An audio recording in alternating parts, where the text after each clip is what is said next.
Hello, everyone, and welcome back. I decided that it's probably time I tackled the last major theme to kind of close out some of my major themes in history video, and that is finally tackling some Latin American history. And the topic I chose was the Guatemalan Revolution, aka the 10 Years of Spring. So, what were the 10 Years of Spring? So, what it was in 1944 through a lot of unrest in as far as consolidation of lands between elites and foreign companies like the United Fruit Company, alongside some student movements and some pushback by native Guatemalans. We see the fall of the ruling junta of Guatemala that gave a lot of favorable deals to foreign companies and was very autocratic. So during this time in the 10 years of spring, we have a push for land reforms to actually have some democratic elections. But the 10 years of spring isn't as peaceful as it sounds. There were several attempted coups during this time. There was unrest. There was no actual natural foreign allies for Guatemala to side with. And because of land reforms and rumors of possible communism, which would eventually lead to intervention by the US, because the truth is, while the taking away of lands from the United Fruit Company, even with the offer by the Guatemalan government for compensation, it has sort of, for the lack of better words, been mean that this was proof that the fruit companies were causing unrest in Latin America, which they were. Like, the banana wars are a very real period of Latin American history, but in this case, yes, the United Fruit Company, especially during the Eisenhower and Truman era, did have a lot of power. They did have a lot of lobbying influence. The truth is,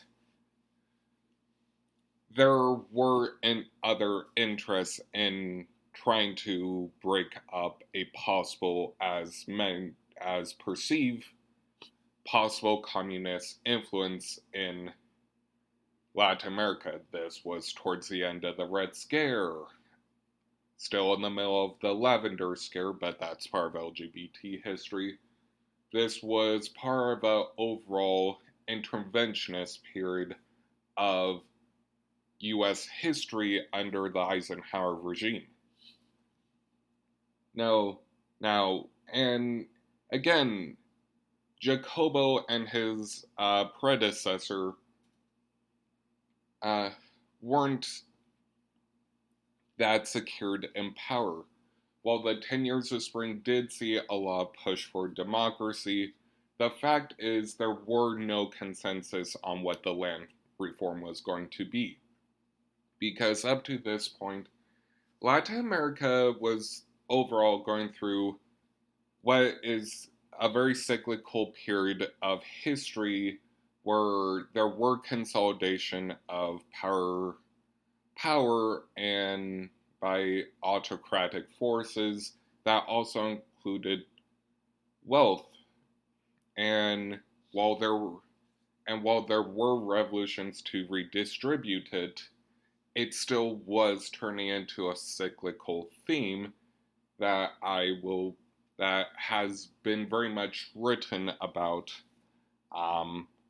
There is some of the books that does tackle this is Open Veins and Liberty in Latin America.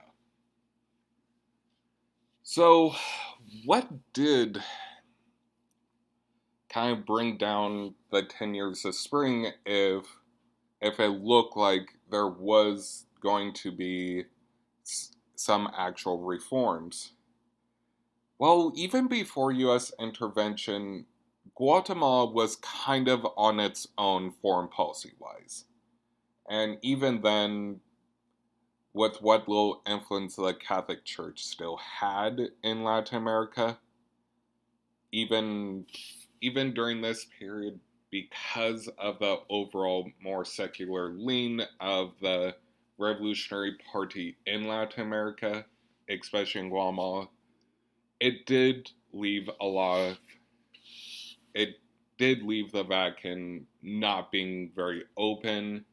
Britain had its own interests in Latin America that if the Guatemalan Revolution spread, it would destabilize what few colonies Britain still had. And during the 1950s, Britain, while going through a period of decolonization and revolution overall in most of their colonies, they still were trying to maintain influence and power in the Caribbean and Central America.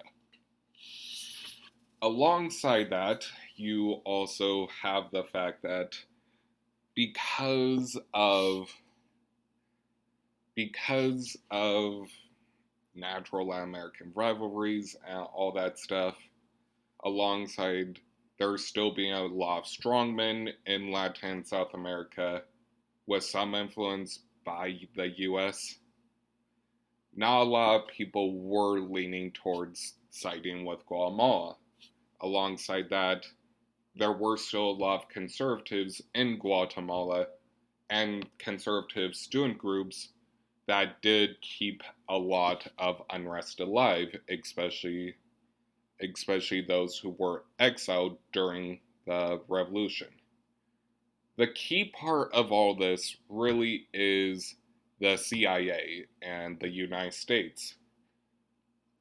While there was lobbying by the overall United Fruit Company, the threat of actual communism was still, and decision to intervene was still the CIA and Eisenhower. Yes, the United Fruit Company did have some interest in Eisenhower, but overall, based on my own research, it seemed that Eisenhower came to this conclusion not with a lot of prodding from the United Fruit Company, especially when you consider the United Fruit Company and its interests in Central America would be broken up. That's not to say it did reform into other companies. The successor organizations of the United Fruit Company are still around today, especially if you like Chiquita Banana. But the truth is, there were a lot of reasons why the 10 Years of Spring Wall is this peak of democracy in Guatemala. It doesn't fully capture what was happening in the wider context. Yes, we have representation. Yes, there was economic reforms, and while there was some idea of what was going to happen with the land redistribution, the problem is when you're trying to go based off of a consensus of what the people want, actual reforms can take time, and while they had 10 years, the problem is breaking up years of power concentration, wealth concentration, and trying to figure out how to distribute it takes time, and that was just, with Guatemala being isolated on the foreign stage, having that just wasn't going to happen. If you disagree or would wonder how we came to the conclusions, and or if you just want understanding of themes, please comment below and have a good rest of your day.